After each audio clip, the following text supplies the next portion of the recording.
So a couple of people are still confused about domain and range on these kinds of functions. So I thought I'd put together a short video to explain it a little bit more.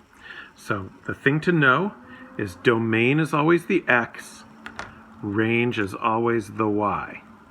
Then what you got to do is think, if I made a box that contained this in the x direction, right? This is x this way. This is y going this way.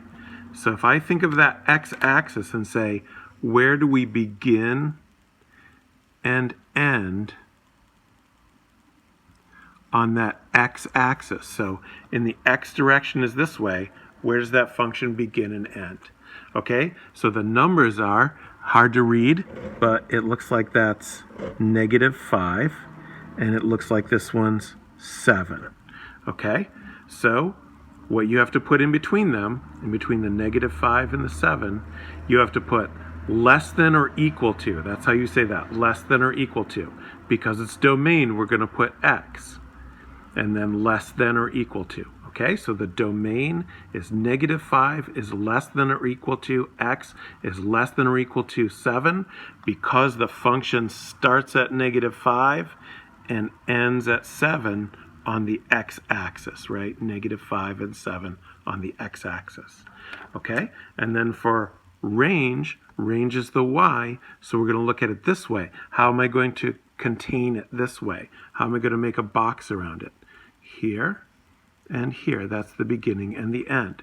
It looks like our bottom here is -9 and the top is +9. All right, so just from here to here, looking at the numbers on the y-axis, 9 and -9. You have to put the bottom number first, so -9. The top number goes at the end, 9. Everything else here goes the same, less than or equal to, less than or equal to, but since it's range, it's y, okay? -9 is less than or equal to, y is less than or equal to 9, and that's how you do those ones, all right? So some of them are a little bit trickier, where you have these arrows. So these arrows sort of change how it's going to work, because when I'm looking at the x, so the domain is still x. Where does the x begin? The x begins here at -2. But where does the x end? It never ends, because the x keeps going on forever. So the word we have for that is infinity. So we're going to go from -2 to infinity. So we say -2 is less than or equal to x is less than, it's really just less than infinity, because nothing can be equal to infinity. All right, now we didn't get to this one in class yet, but we will. So what if I try to contain it this way? Well, here's what's tricky. It keeps going up forever. It keeps going up forever, and it keeps going down forever. Up forever, down forever. So what we say for the range is that the y can go forever in both directions. So we say -infinity is less than, y is less than infinity.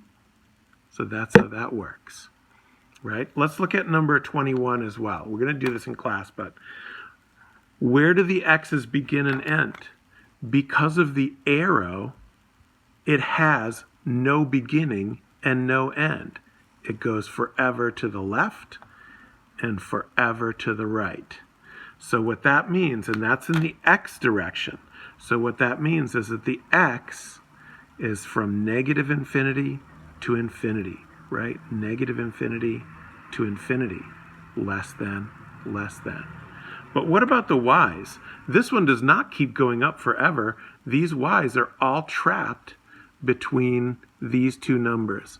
What are these two numbers? It doesn't say, but it's -1 and 1. So the y's are -1 is less than or equal to, y is less than or equal to 1, because the y's are trapped between -1 and 1. So if you always use less than or equal to, you're fine. But you might notice that whenever I have infinity, I don't use less than or equal to, I just use less than, because we cannot be equal to infinity. But it's okay if you get that wrong. Just make sure you have -infinity less than y less than infinity, right? And like that. All right, so we'll go over that more in class.